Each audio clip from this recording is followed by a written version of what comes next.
Bienvenue chers amis sur la chaîne des non-dits en cabinet médical à propos du placebo et du nocebo.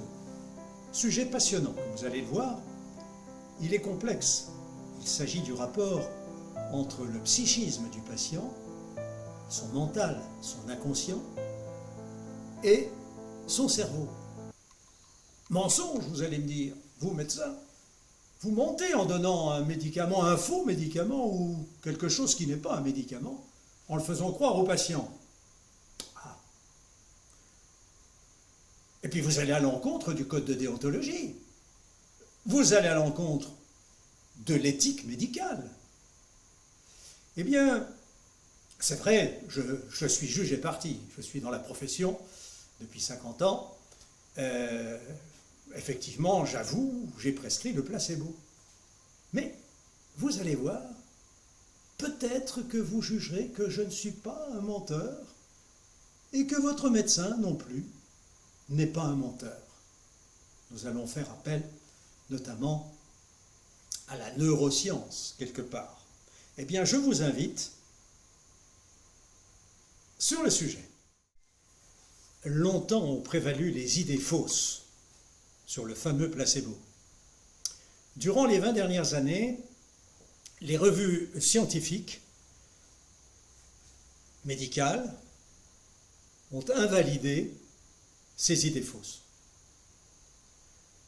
On pourrait dire, pour résumer, que les attentes positives du patient sur l'amélioration de son état de santé, à l'égard de toute intervention du médecin, et particulièrement de son médecin, expliquerait l'effet placebo.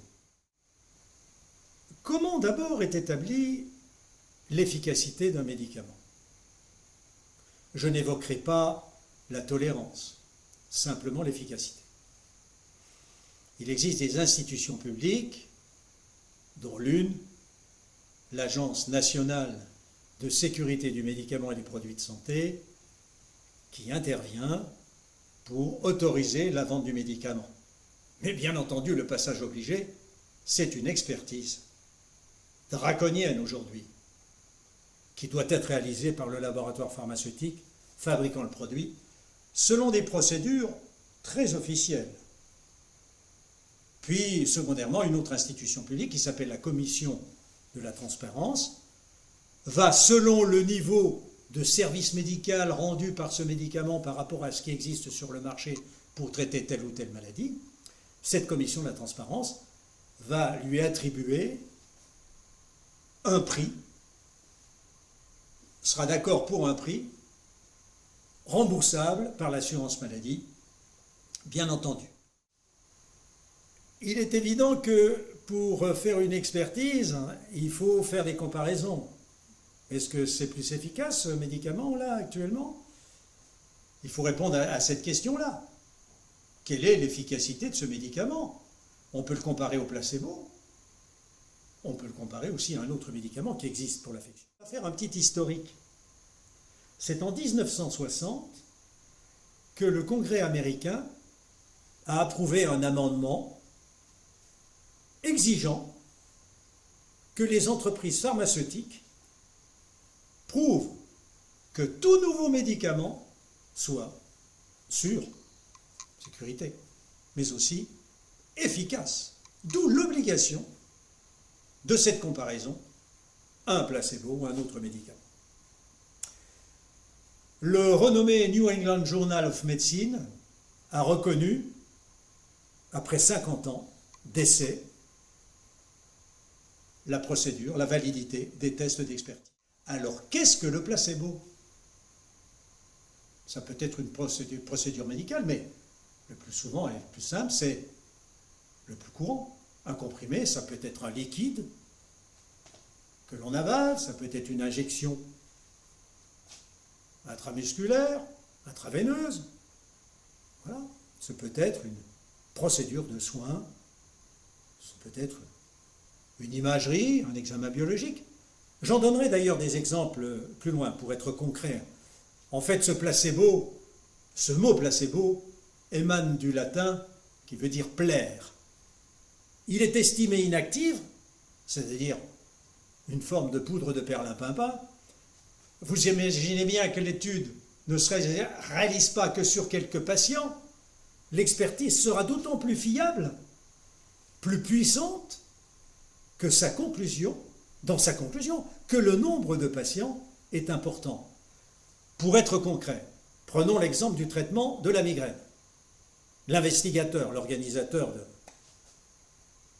l'expertise, par exemple, sélectionnera 3000 patients auxquels sera donné le placebo, 3000 autres auxquels sera attribué le médicament pour lequel on se pose la reconnaissance de sa qualité, de son efficacité. Et pour corser la validité, chaque échantillon comprend des patients les plus similaires, que ce soit en âge, en nombre d'hommes et de femmes, en profil de santé, en niveau socio-économique, etc. Et pour corser la fiabilité, aucun patient ne sait s'il reçoit bien sûr le placebo ou le médicament. Et encore mieux, le médecin qui va délivrer le placebo, le médicament, ignore ce qu'il donne à chaque patient. On appelle ça le double aveugle. Eh bien, résultat, en moyenne, retenez que si le médicament agit favorable sur les symptômes de la migraine, 30% des patients du groupe placebo sont aussi soulagés. Toutefois, le médicament sera reconnu suite à une étude comparative, statistique, montrant largement, par rapport au placebo, l'efficacité du médicament. Alors, comment expliquer l'effet placebo, ces 30%? Une première explication, souvenez-vous de vos sciences nat. Le chien de Pavlov qui commence à sécréter des sucs gastriques quand il entend la cloche lorsqu'on vient lui donner sa gamelle. Il a été habitué à entendre cette cloche, et donc, dès qu'il entend la cloche, avant de commencer à manger, il sécrète. Eh bien, le fait du rite, de la consultation, de la prescription du placebo, prépare déjà le cerveau au soulagement qu'il souhaite. Seconde explication, c'est la façon dont le médecin présente sa prescription. S'il est convaincu lui-même de la possible efficacité du placebo, par exemple du gingembre sous forme de gélule pour une migraine, c'est un placebo. Alors il a deux possibilités: ne pas révéler à son patient qu'il lui délivre du gingembre et non pas le médicament de la migraine, ou au contraire, le lui révéler. Cette façon a été expertisée, c'est ce qu'on appelle le placebo dit ouvert, c'est-à-dire que le patient est au courant qu'il prend un placebo. Katchop est un chercheur médical américain, contemporain, dit ceci: je n'aime pas le fait de cacher la réalité du traitement à mes patients. C'est ce qui a donné naissance au placebo ouvert. Le patient est informé qu'on lui délivre un placebo. Nous voyons beaucoup de patients présentant des symptômes, par exemple, du côlon irritable, auxquels participe, et on le sait, l'état psychologique du patient. Dans le groupe placebo, le chercheur a pris le soin d'expliquer à chacun des patients du groupe placebo que les gélules ne contenaient aucun médicament. Prenons soin toutefois de dire que des essais cliniques avaient montré des guérisons. Voilà la conscience de Katchuk soulagée. Car en effet, le groupe placebo montrait d'authentiques soulagements de patients. Disparition des douleurs, de la flatulence, des ballonnements, des gargouilles, transit normalisé, et reconnaissance, lorsqu'on les interrogeait, à une meilleure qualité de vie. Explication. Dans le cerveau existent des zones qui peuvent exacerber la douleur, par exemple, voire la diminuer. Tout médicament active ces zones, quand il s'agit de traiter la douleur, par exemple. Ces zones permettent la transmission de neurotransmetteurs. Ce sont des protéines, retenez. Bon. Comme vous en avez entendu parler, la dopamine, la sérotonine, la noradrénaline. Voilà. Eh bien, des images par résonance magnétique, des IRM, scan. Cette dernière procédure, c'est un scanner finalement avec une scintigraphie qui permet de voir les zones qui s'activent dans le cerveau. Eh bien, ces imageries ont mis amplement en évidence le fonctionnement de ces zones sous l'effet d'un placebo. Il a été démontré que les zones cérébrales déficitaires en dopamine, par exemple chez le patient parkinsonien, qui manque de dopamine, eh bien, ces zones répondent au placebo en libérant de la dopamine.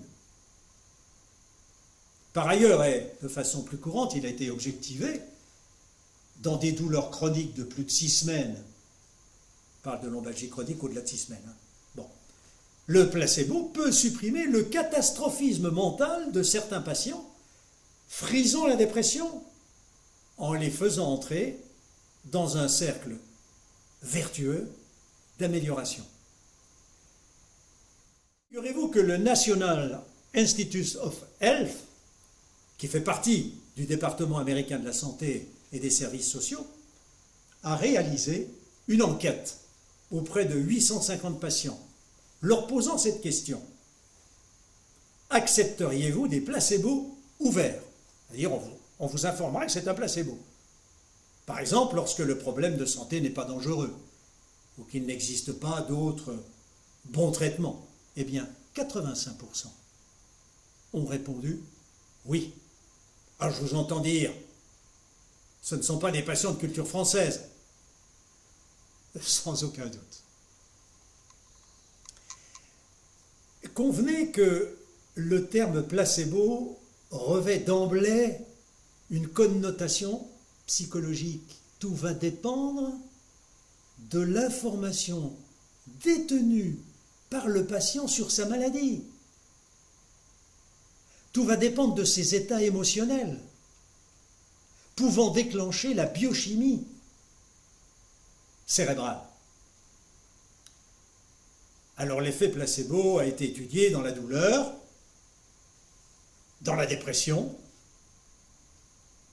35% d'efficacité. Ajoutons que tout médicament a en lui-même un effet placebo. Le vrai médicament, il a un effet placebo, dans la proportion de 30%. Le reste, c'est l'efficacité du médicament. Et oui, ça vous ne le saviez pas, c'est un non-dit. Alors, la grande question, qu'en est-il de l'homéopathie? Dans la plupart des essais rapportés, il n'y a pas de différence significative entre les résultats obtenus par placebo et les microgélules, les granules d'homéopathie. Alors il est raisonnable de penser qu'une grande majorité des effets thérapeutiques de l'homéopathie passent par un effet placebo, selon Médecine Science, qui a traité ce sujet en 2005, sujet de l'homéopathie. Je n'invente rien. Vous n'êtes pas sans avoir remarqué que l'assurance maladie a supprimé du remboursement des médicaments. Médicaments qui n'avaient jamais été expertisés de façon rigoureuse, selon les normes actuelles. Par exemple, ce médicament, l'acétyleucine, indiqué dans le traitement de vertige. Du reste, on ignore s'il s'agit de vertige périphérique, de perturbation du labyrinthe dans l'oreille interne, ou d'origine centrale, due à des problèmes de cervelet. D'autres exemples de thérapie de l'arthrose, par des dérivés de l'avocat, du soja, ou encore des médicaments pour l'insuffisance veineuse avec des flavonoïdes. Eh bien oui, je prescris en annonçant à mon patient que l'on peut en attendre un effet placebo, en lui expliquant ce que je vous ai formulé tout à l'heure. On observe des guérisons, enfin des mieux-être avec le placebo. puisqu'on peut en attendre donc 30% des patients soulagés. La petite histoire, expérience personnelle. Étant médecin certifié en médecine sportive, alors que j'étais en club d'athlétisme à l'entraînement sur la piste, l'entraîneur, lui-même ancien international, entraîneur de nos filles sprinteuses dans notre club, sprinteuses de 400 mètres, de niveau international, m'interpelle, dit « Michel, pourrais-tu donner un petit coup de pouce à l'une de mes sprinteuses qui éprouve depuis quelques semaines un petit coup de mou ?» Ma réponse, pas de problème. J'ai reçu donc cette jeune patiente de 18 ans, 19 ans, je ne me souviens plus exactement, cette jeune athlète, et après avoir fait le point sur le plan hygiéno-diététique, sommeil, alimentation, etc., j'éliminais, et un examen clinique bien entendu, j'éliminais toute pathologie, sans d'ailleurs recourir à des examens complémentaires. Je n'ai rien changé dans sa vie, je trouvais que c'était parfait. Je l'ai rassuré, et j'ai convenu avec son accord de lui prescrire un produit contenant de l'arginine aspartate, 3 ampoules par jour pendant 2 semaines. Bien entendu, je ne l'ai pas prescrit avec l'arrière-pensée placebo à l'époque. Nous sommes en 1988, c'est-à-dire que ce produit n'avait pas été comparé au placebo.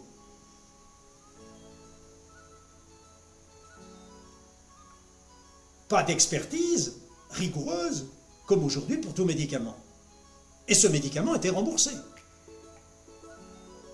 Du reste, il est déremboursé depuis pas mal d'années.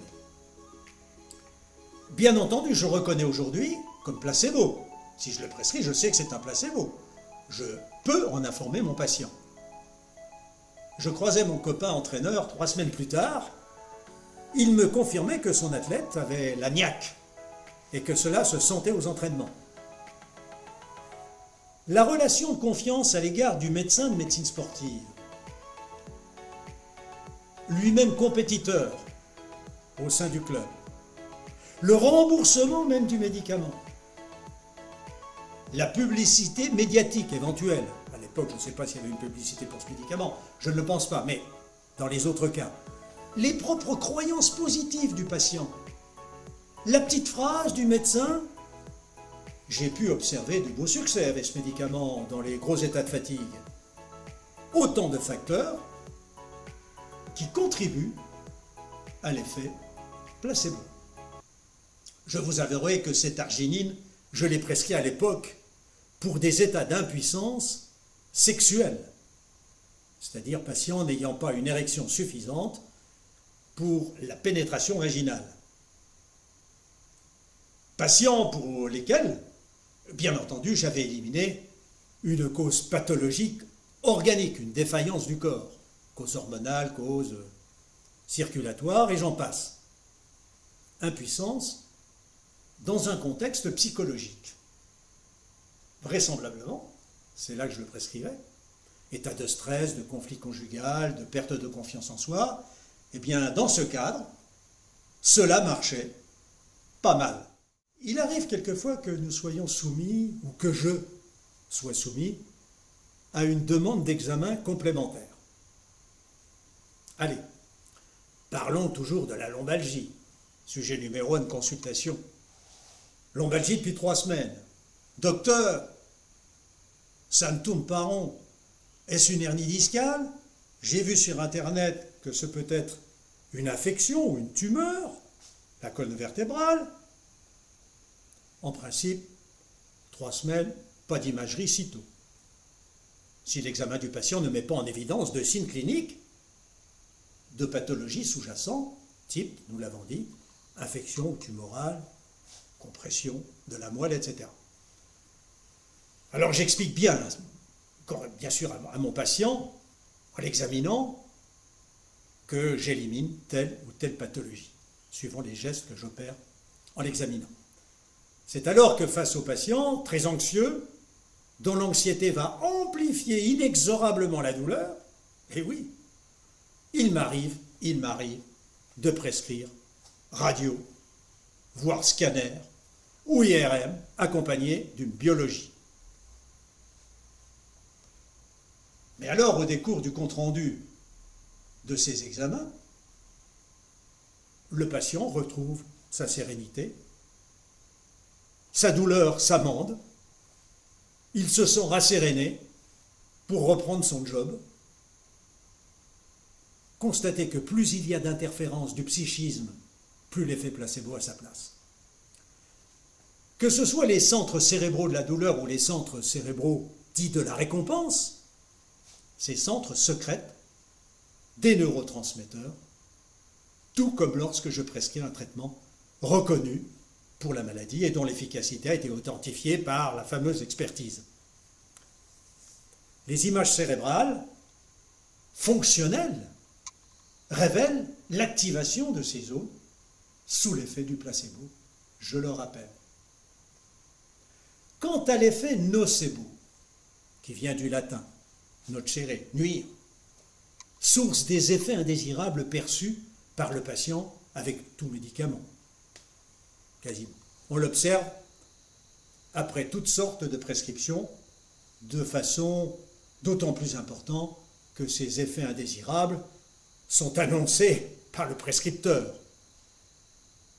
Dire sans aucune précaution au patient que pour son échographie, pour observer la face postérieure de son cœur, nécessite que la sonde passe par l'ésophage et qu'il éprouvera douleur et nausée, tendance au rejet de la sonde à tous les coups, va se constituer un effet nocebo au moment de l'examen.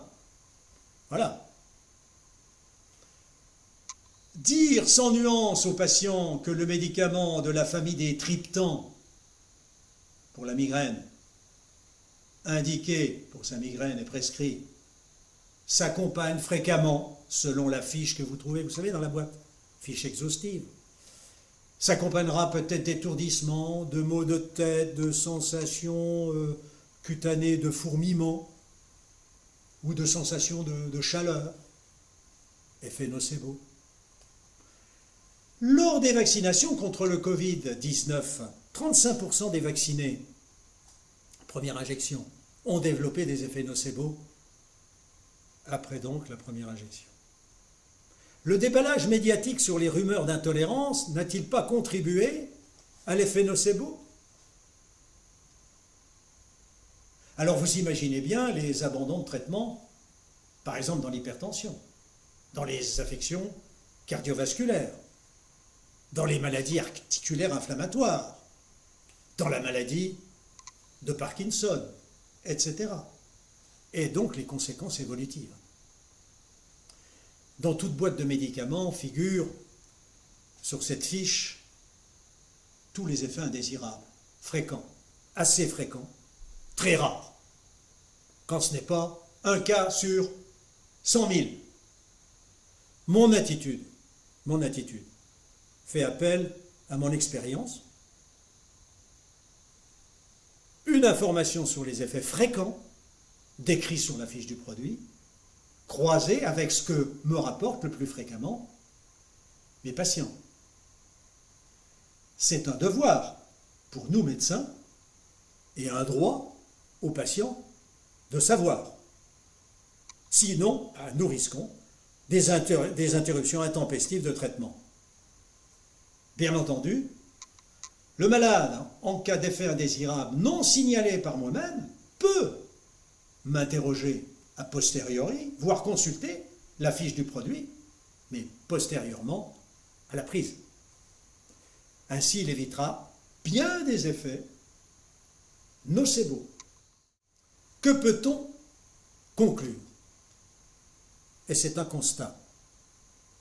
Un patient convaincu qu'il va guérir se met au niveau cérébral dans les conditions favorables à cette guérison. On élargit les considérations. Le rituel de soins, convenez-en, a toute son importance. Kaptchuk pense que le placebo est une manière pour le cerveau de dire au corps qu'il a besoin de se sentir.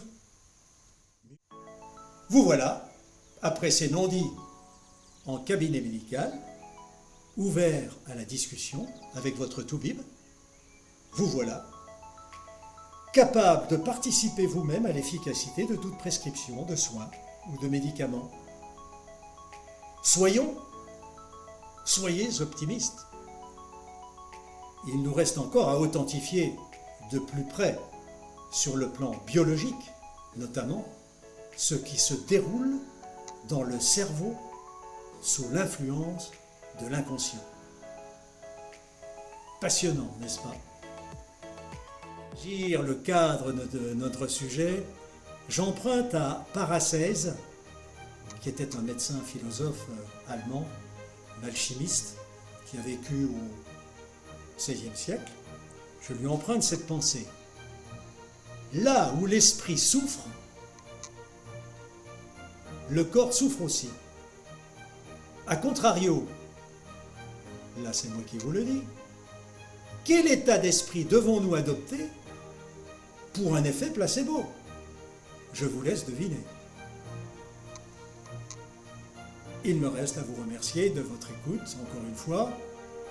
Dans ma prochaine vidéo, je vous propose un tout autre sujet sur le sport et l'enfant. Y a-t-il des restrictions, des interdits de sport? Enfin, n'oubliez pas de liker sur la main levée sous la vidéo, de vous abonner en cliquant sur la cloche, toujours sur la vidéo, et tout commentaire est bienvenu. Et heureux de vous retrouver dans quelques jours.